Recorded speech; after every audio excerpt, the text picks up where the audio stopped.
Hola, ¿qué tal? Buenas noches, ¿cómo están? Felices patrias, felices fiestas patrias. Pues espero que estén ya a punto de festejar, a punto de reunirse como familia, o si ya están reunidos como familia, pues reciban mis felicitaciones desde la sierra de Chiapas. Pues hoy quiero rápidamente, en esta antesala de lo que es el inicio de la independencia de este país, pues comentar, relatar un poquito de lo que es la historia, para que tengamos una idea de lo que estamos celebrando, ¿no? Porque muchas veces no tenemos ni idea de lo que estamos celebrando. Entonces quisiera comenzar por explicar un poquito qué es la independencia. O sea, porque si bien estamos festejando en la México, el 16 de septiembre no nace México como país. Empieza el inicio, valga la redundancia, o cayendo en un pleonasmo, es el inicio de la lucha de independencia. Será hasta 1821 donde se consuma esa independencia con los tratados de Córdoba, siguiendo el plan de Iguala. Entonces es hasta 1821 cuando ya nace México como país. Considero que históricamente la forma más correcta de celebrar sería en el 27 de septiembre, ¿no? Ahí ya se cumpliría pues el aniversario de la independencia de México, porque fue hasta 1821 por los tratados de Córdoba, con el plan de Iguala, cuando se independiza, y el 28 de septiembre de 1821 entra el ejército trigarante comandado por Iturbide y por Guerrero a la Ciudad de México. Ahí ya podemos hablar de una nación, ¿verdad? Pero bueno, rápidamente, para que no los aburra y podamos aprender un poquito de historia, porque es importante saber lo que celebramos. ¿Por qué carajo nos reunimos? Bueno, pues nos reunimos por lo que es las fiestas patrias y el inicio de independencia. ¿Dónde nace México? Si usted no ha visto los programas de Ideas que Transforma, lo invito a que lo haga. México va a nacer, el concepto de México va a nacer en todo lo que fue las universidades de los jesuitas. La labor escolar de los jesuitas fue importante para hacerle entender a los criollos y a los mestizos que ellos ya no eran ni indígenas, pero tampoco eran españoles. Eran una nueva nación, eran mexicanos, era una nueva nación, eran novohispanos, totalmente americanos, ¿no? Se llamaba, Morelos le llamaría mexicanos americanos, ¿verdad? O americanos mexicanos. Entonces, en las universidades jesuitas es donde nace esta idea de México. Obviamente, cuando viene la expulsión de los jesuitas por Carlos III en 1767, entra en una crisis de identidad aquí en la Nueva España, y va a haber un levantamiento de varias ciudades como Guanajuato, que va a ser destruida por Hidalgo en la lucha de independencia. Guanajuato se levanta Querétaro también, para defender a los jesuitas. Cuando los jesuitas son expulsados, van a Bolonia, Italia. Entre ellos estaba Francisco Clavijero, el creador de la historia mexicana, que era un jesuita. Y Clavijero, desde su exilio como jesuita en Bolonia, Italia, van a empezar, junto a otros pensadores novohispanos mexicanos, jesuitas, van a escribir las maravillas de este país.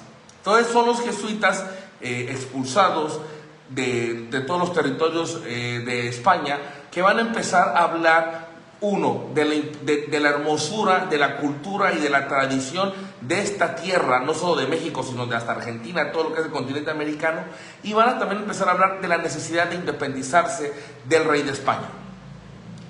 Ahí vemos ya que se crea un caldo de cultivo para lo que vamos a entender como mexicanidad.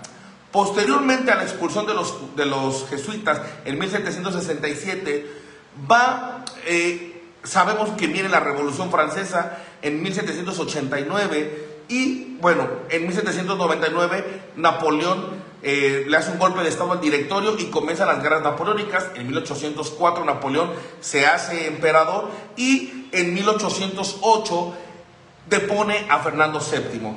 No podemos entender la independencia de México solamente de manera local. De hecho, hay por lo menos tres formas de ver la independencia de México. Una, desde la visión de los insurgentes, Morelos, Hidalgo. Dos, desde la visión de los realistas, el padre Matías de Monteagudo, el mismo Juan Ruiz de Apodaca, obviamente Iturbide. Y otra sería desde Europa, desde la Europa masónica, porque los masones van a jugar un papel muy importante también en esto. Va a ser importante también verlo con el doctor Cosío el próximo jueves, cuando hablemos de la masonería en la construcción de este país. Entonces, cuando Napoleón depone a Fernando VII, acá en la Nueva España rechazan a los franceses como nuevos dueños de la corona. ¿Por qué? Porque los franceses tenían fama de ser herejes. Con la Revolución Francesa y con asesinatos de varios curas, como por ejemplo en La Vendée, en las famosas masacres de La Vendée en Francia, pues aquí en la Nueva España, lo que es México, se consideraban los franceses herejes.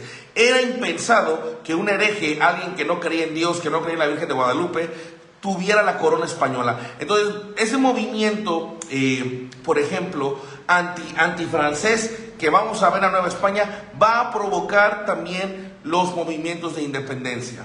Entonces, aquí ya vamos viendo que la mexicanidad nace en las escuelas de los jesuitas, nace también ante la respuesta negativa de los franceses cuando invaden España en 1808. Tercer cosa, van a empezar a juntarse ciertos sectores para planear la independencia, influenciados por los pensadores de la Revolución Francesa como Montesquieu, Voltaire, Diderot, D'Alembert, Rousseau. Los intelectuales van a empezar a reunirse y van a empezar a rechazar la Revolución Francesa y por lo tanto a José Bonaparte, que está en España. Entonces, un militar de San Miguel el Grande va a empezar a movilizarse y empezar a hacer grupos donde se conspire para ver cómo rayos logramos que el rey de España, independizarnos de la España francesa hasta que vuelva Fernando VII y los Borbones a la corona. Ese va a ser Ignacio Allende. Yo quiero que todos ustedes, los que están en casa y van a festejar, le dediquen un saludo a Ignacio Allende, el verdadero iniciador de la lucha de independencia. El verdadero iniciador de la lucha de independencia es Ignacio Allende. Ignacio Allende moviliza a los militares. Ignacio Allende contacta a Miguel de Domínguez, corregidor de Querétaro, el esposo de José Ortiz de Domínguez, que prestan su casa para las reuniones de conspiración. A eso se le llamó la conspiración de Querétaro, que ya había sido presidida por la conspiración de Valladolid. Entonces, un saludo para Ignacio Allende, ¿no? Aquí estamos tomando tequila bandera. Tequila bandera es el verde, que es limón, que representa la religión. El que fundó la bandera es Agustín de Iturbide, no Hidalgo ni Morelos. Iturbide, el verde, es la religión. El blanco es la unidad de los dos ejércitos, el ejército realista comandado por Iturbide y el ejército insurgente comandado por Guerrero, por Guadalupe Victoria, por Nicolás Bravo, etc. Y el rojo, que representa pues la sangre de los mártires que lucharon en esta batalla. Entonces, primer saludo que vamos a hacer por Ignacio Allende. Ignacio Allende fue el primero. Ponemos tequila, le ponemos limón y sangría. Así se toma un tequila bandera. Uf. Entonces, ese saludo lo hicimos por Ignacio Allende. Ignacio Allende va a invitar a Juan de Aldama, a Mariano Abasolo, a Mariano Jiménez y varios militares que van a empezar a organizarse en la conspiración de Querétaro. Y ellos necesitan a alguien que tenga carisma y necesitan la aprobación de un intelectual. Todo movimiento político siempre tiene que tener intelectuales que respalden dicha ideología política desde el razonamiento, desde el conocimiento, desde la cultura. Miguel de Domínguez era el líder político, Ignacio Allende era el líder militar y hacía falta un líder espiritual e intelectual. ¿Y dónde estaban los intelectuales en el siglo XIX? En la iglesia, sobre todo en los jesuitas. Y había un cura de Dolores que había estudiado con los jesuitas, lo que es el medio superior, estudió con los jesuitas, y muy carismático, sumamente culto, criollo, con un nacionalismo criollo que crearon los jesuitas, llamado Miguel Hidalgo y Costilla. A él se le invita, le hace la invitación Allende, y los corregidores Domínguez de Querétaro le hacen la invitación, y Hidalgo acepta porque también entiende, él había leído la escuela de Salamanca, en la escuela de Salamanca un pensador llamado Francisco Suárez. El padre Francisco Suárez tiene un libro que habla del tiranicidio y dice que si hay un tirano, el pueblo tiene derecho a matarlo para buscar su libertad. Entre esos puntos que hacían a un gobierno tirano eran los impuestos, el excesivo alza de impuestos. Eso era un motivo para derrocar a un tirano. Y en ese momento en la Nueva España había un exceso de impuestos, algo parecido a lo de ahora, algo de lo que son los impuestos. Y va a ser Hidalgo quien va a entender su papel, y también Suárez dice que los sacerdotes eran los responsables de dirigir ese movimiento revolucionario. Por eso es que Hidalgo entiende su papel y dice, acepto. Y entonces rápidamente se involucra. Entonces ya vemos acá, el líder político era Miguel de Domínguez, corregidor de Querétaro. El líder militar y estratégico era Ignacio Allende, y el líder espiritual e intelectual era Miguel Hidalgo. Este día, el 15 de septiembre, pero de 1810, se descubre la conspiración, porque uno de los miembros que asistía a los círculos de Querétaro estaba muriéndose, y cuando le dan los santos óleos confiesa que estaba conspirando contra España, para que Nueva España se levantara contra el virrey. No, bueno, pues los sacerdotes, rompiendo el secreto de confesión, dan aviso a las autoridades. José Ortiz de Domínguez se mueve rápidamente y dice, avísenle a Allende, que ya no a Hidalgo, Allende, porque Allende era el líder del movimiento de independencia.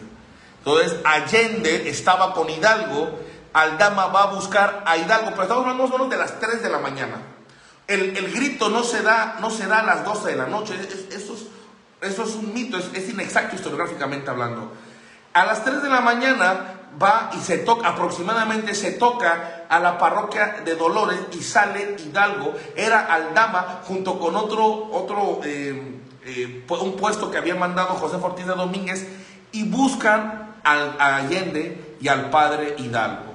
Sale, era un frío horrible, 3 de la mañana, 3 más o menos de la mañana, sale Allende y le dicen, se ha descubierto la conspiración.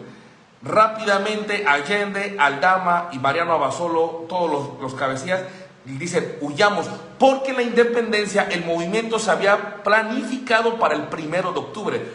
Si no se hubiera descubierto nada, festejaríamos el inicio de la independencia el 1 de octubre. Pero bueno, se descubre, Allende y Aldama se quieren ir a Estados Unidos.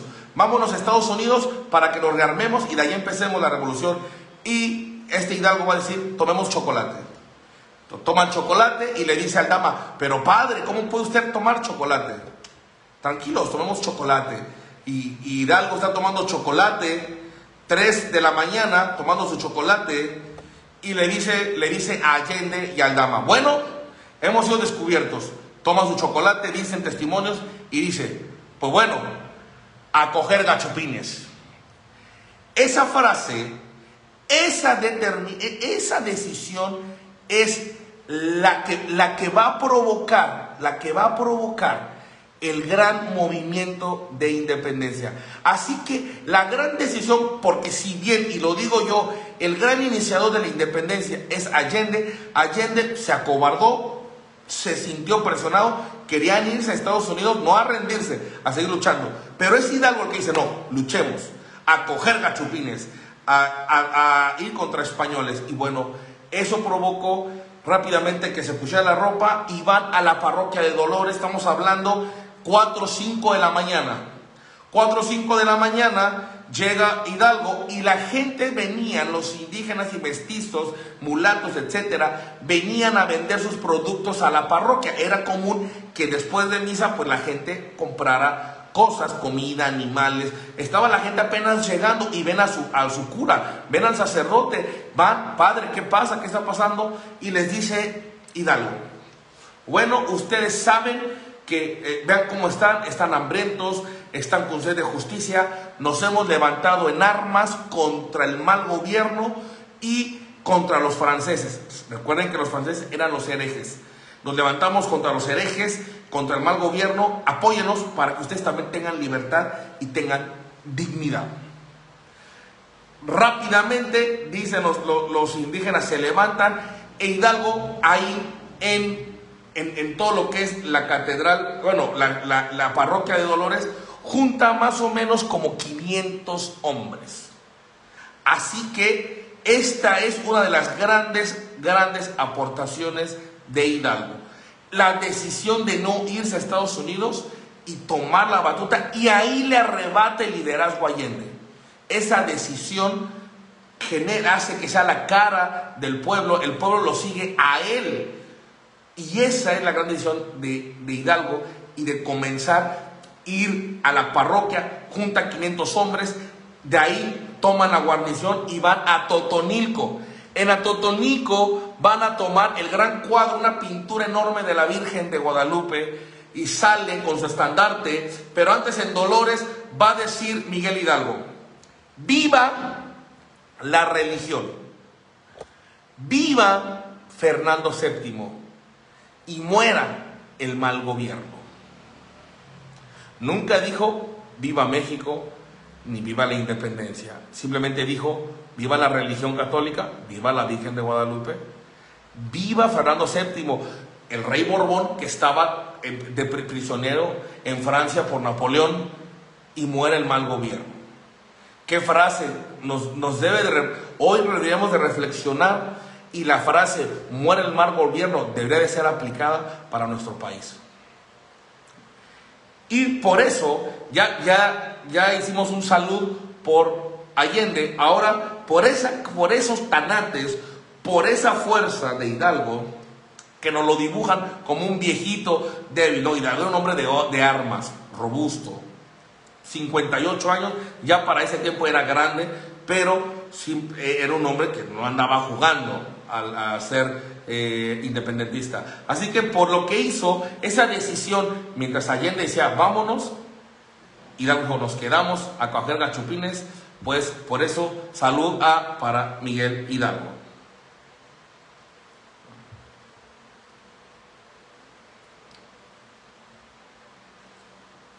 Después de eso,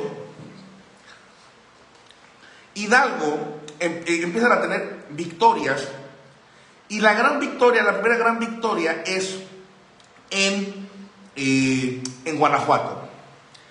El problema es que Hidalgo no era militar, le despoja el liderazgo a Allende, lo hacen comandante de las Fuerzas Supremas Insurgentes y destroza Guanajuato. Obviamente, para poder ganar adeptos, les promete saqueo. Pueden saquear todo lo de los españoles, todo lo que quieran.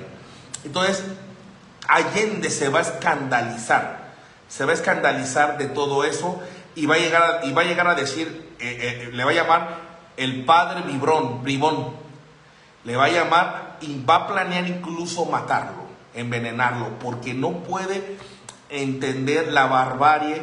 Lucas Alamán cuenta en su historia que Miguel Hidalgo mató mucha gente inocente, y por eso es que no estaba de acuerdo Allende con Hidalgo. Bueno, Hidalgo sale y pierde. Hidalgo logra tener un ejército de 100,000 hombres. 100,000 hombres tenía Miguel Hidalgo. No tomaron México, fue un gravísimo error de Hidalgo. Van a Guadalajara y pierden en la batalla de Puente de Calderón.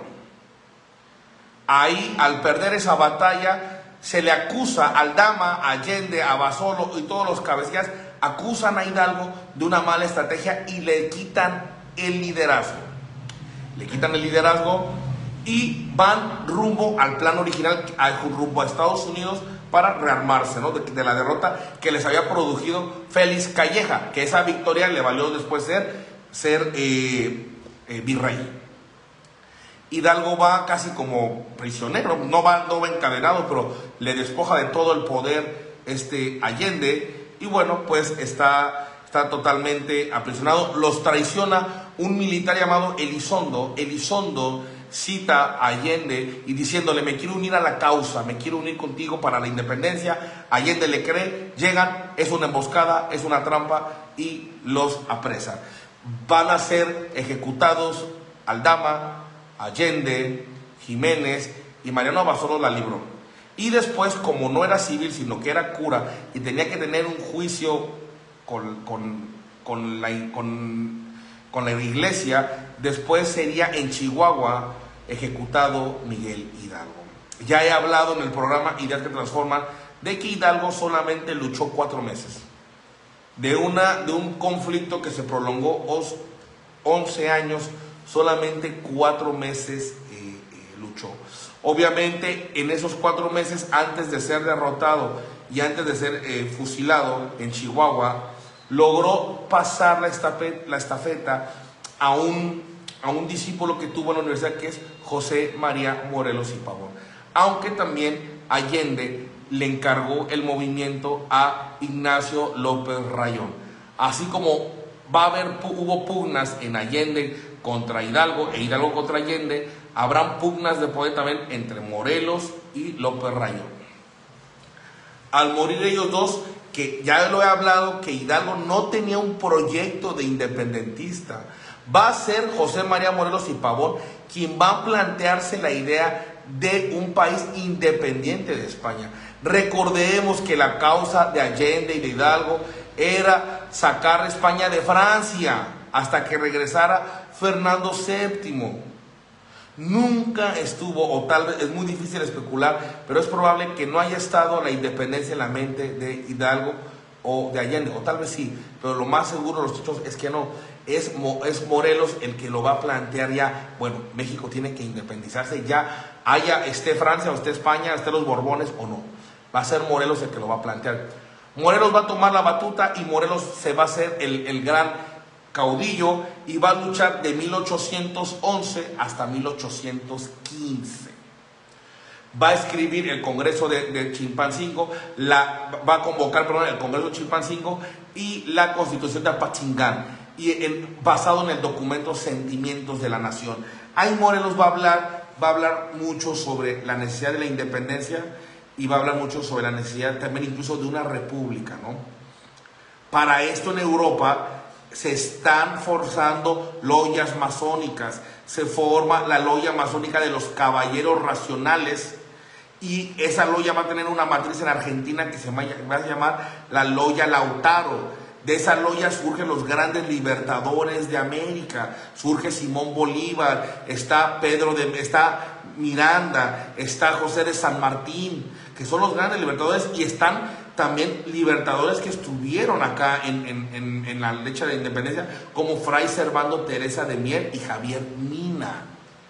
Los masones tenían un proyecto de independizar a las Américas, y una vez independizadas, que estas fueran repúblicas.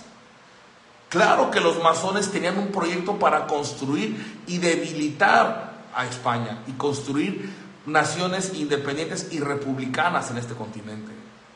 Eso no lo tenemos que olvidar. Lo vamos a preguntar al doctor Cosío el jueves en Ideas que Transforman a las 7. Y él es masón, ahí vamos a estar platicando con él. Bueno, entonces, mientras se está fraguando en las loyas cómo liberar a América, promover, invertir en armas y todo, acá Morelos empieza a fortalecerse y va a perder 2 batallas contra Iturbide. Iturbide lo vence en 1814, pero Iturbide le dice a un militar: si los mexicanos nos uniéramos, la independencia se lograría. Automáticamente van y le acusan a Iturbide de ese comentario con el virrey Félix Calleja, y Calleja lo destituye de su puesto y lo manda a México. ahí está el agricultor. Pero ya Iturbide tenía ideas independentistas desde el 14. Obviamente él no comparte con Hidalgo porque Hidalgo lo ve muy agresivo, muy derramador de sangre, aunque Iturbide también fue un militar muy sanguinario. Pero Iturbide e Hidalgo eran parientes lejanos, incluso hay un documento en que dice que Hidalgo invitó a Iturbide al movimiento. Fíjate nada más. Bueno, Morelos pierde, es derrocado, pero antes Morelos, con sus sentimientos de la nación, él es el primero que coincide a México como independiente, por lo cual también merece un salud por Morelos.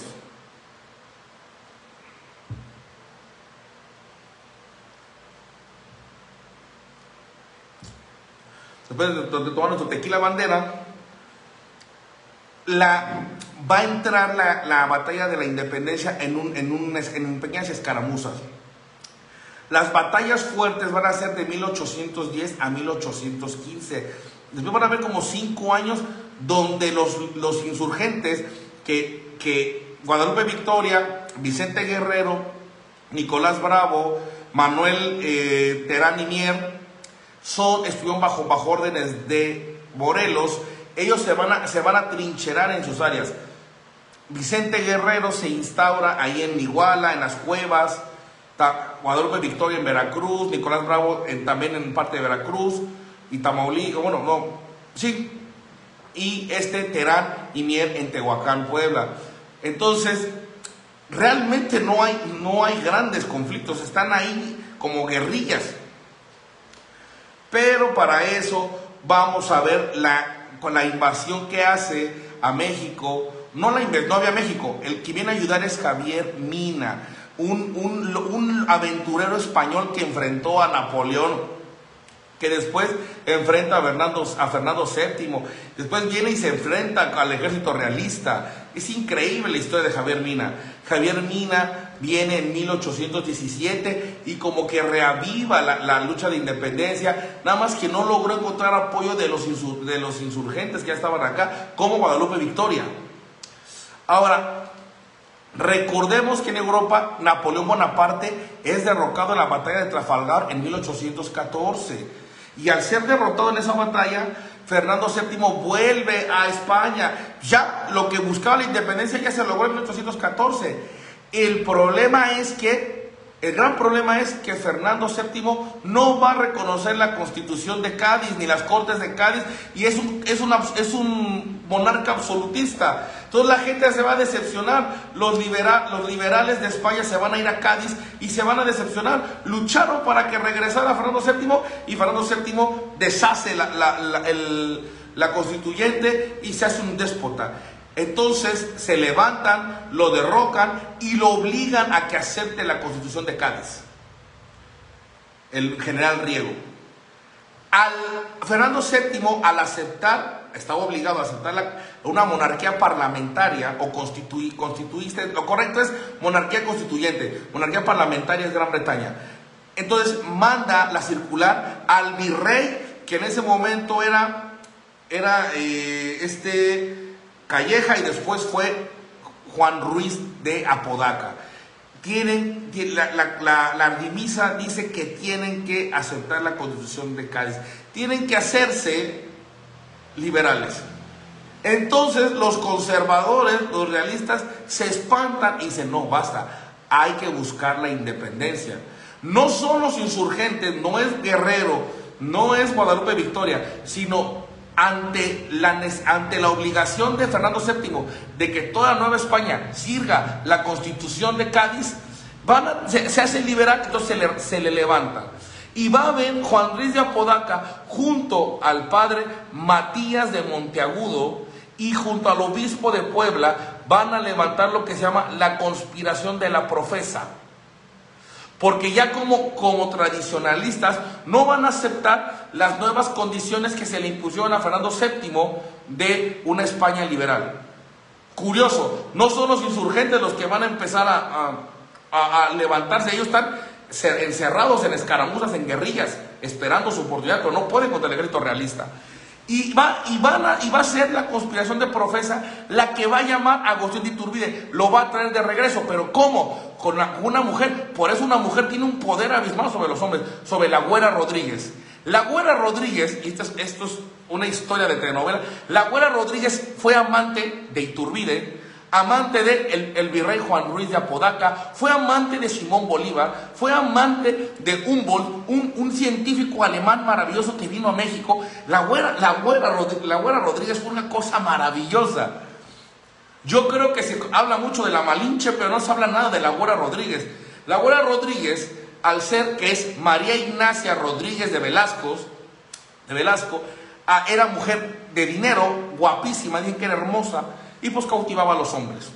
Entonces, cuando Iturbide es amante de la Güera Rodríguez, y la Güera Rodríguez, que también era amante del virrey Juan Ruiz de Apodaca, lo recomienda. Este militar es muy bueno, tráiganlo, él los puede ayudar en la conspiración de la Profeso, dile al padre Monteagudo que lo jale, y jalan a Iturbide con la finalidad de acabar a los insurgentes del sur, es decir, a Guerrero. Y Iturbide vuelve a la batalla de la independencia, pero la finalidad era la independencia, pues tenía que acabar con los insurgentes primero. Y esa es la conspiración de la Profeso. Bueno, va Iturbide, e Iturbide va a empezar, estamos hablando 1820, ya 1821, va a empezar en febrero, no. Tenemos que unirnos. Y Iturbide, que en 1814, cuando combatía a Morelos, ya decía, si los mexicanos nos unimos, este país se independiza, le empieza a escribir a Vicente Guerrero, ¿sabes qué? Unámonos, no derramemos más sangre mexicana. Obviamente a Guerrero le va a costar mucho trabajo aceptarlo, porque él combatió a Hidalgo y a Morelos. Iturbide fue discípulo de Calleja, que Calleja fue el gran adversario de la independencia cuando empezó. Entonces, ¿qué va a pasar? Va a decir, Vicente Guerrero va a aceptar. Hacen un acuerdo y el 9 de febrero, en febrero de 1821, Iturbide redacta el Plan de Iguala.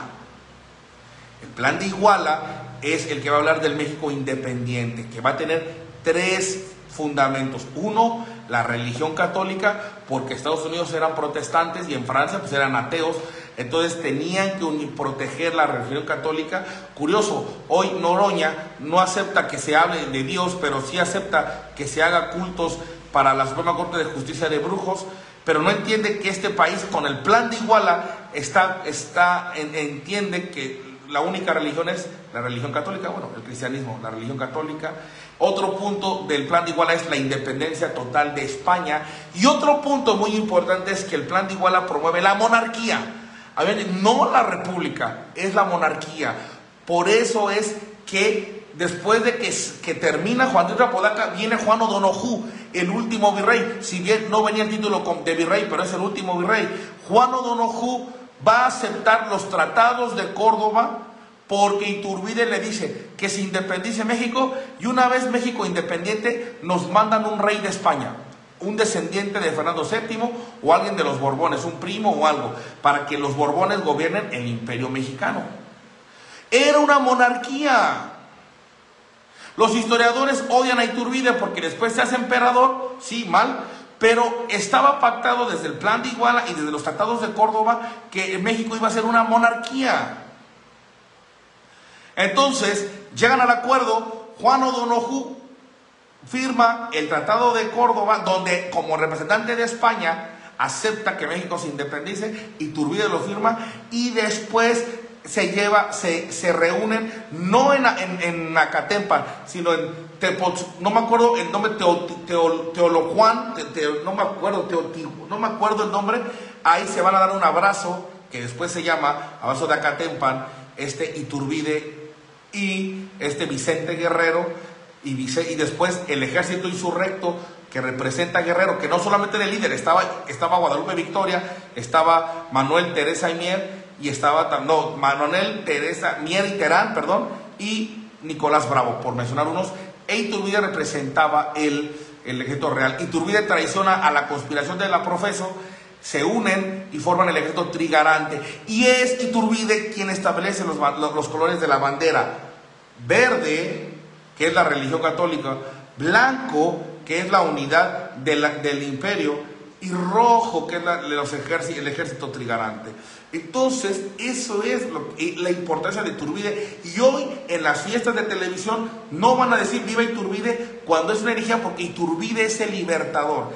Iturbide es el que negocia con Guerrero. Iturbide es el que se aventaja de la conspiración de la profesión. E Iturbide es el que independiza México. Es el que redacta el Plan de Iguala, los tratados de Córdoba, y después es el que firma el Tratado de México Independiente como monarquía. 35 firmas, hay 2 firmas de 2 clérigos, que es el obispo de Puebla y Matías Monteagudo. Iturbide también es de los que firma el Acta de Independencia de México. Por lo tanto, el 27 de septiembre de 1821 se consuma la independencia de México por Iturbide. Posteriormente, el 28 de septiembre de 1821, entra el ejército trigarante a la capital de México, y ahí se firma el Acta de Independencia. Y posteriormente, Iturbide, que Vicente Guerrero y los demás, Guadalupe Victoria no, porque Guadalupe Victoria quería el poder, pero le dan el poder y él es el que consuma la independencia. Posteriormente, él será emperador y será el primer imperio, y los masones van a trabajar arduamente para derribar a Iturbide, y son los masones los que van a provocar que este país sea una república. Pero tanto el Plan de Iguala como los tratados de Córdoba, el mismo Vicente Guerrero aceptó que México fuera primero una monarquía. Entonces, conclusión, ¿quién inició la independencia? Ignacio Allende. ¿Quién tuvo los pantalones para comenzar la lucha? Miguel Hidalgo. ¿Quién tuvo la visión de poder proyectar a Morelos? Hidalgo. ¿Quién empezó a amar y a coincidir que este país se independizara de España? Morelos. ¿Quiénes ante los indultos que ponía Apodaca, el virrey de Apodaca, y que muchos insurgentes lo aceptaban, y quién no se rindió? Guerrero, Guadalupe Victoria, Nicolás Bravo, Manuel Mier y Terán.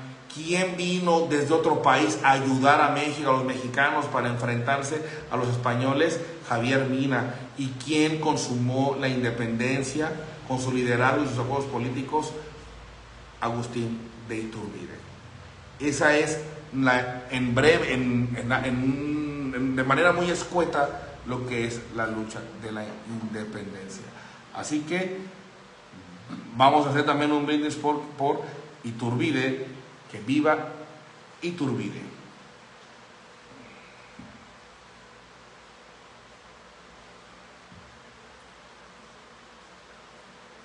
Aquí la bandera.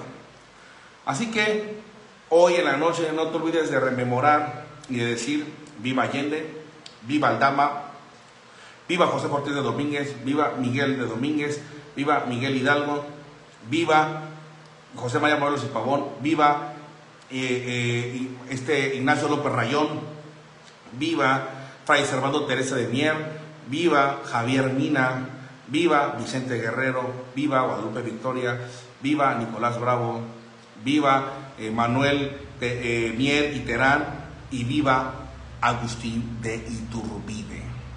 ¿Sí? Así que pásala bien. Yo te mando un salud, y que viva México, que esta patria que ha dado tantos y tantos personajes de un impacto impresionante, se recupere y surjan políticos con los pantalones de Hidalgo, que surjan políticos con el corazón de Morelos, con ese amor por la patria de Morelos, que surjan políticos con la estrategia de Allende, que surjan políticos con el ímpetu y el ánimo de Javier Mina, que surjan políticos con la intelectualidad de Hidalgo, que surjan políticos con la capacidad de negociar y de mando de Iturbide. Muchas gracias, que viva México, pásala muy bien. Recibe un abrazo.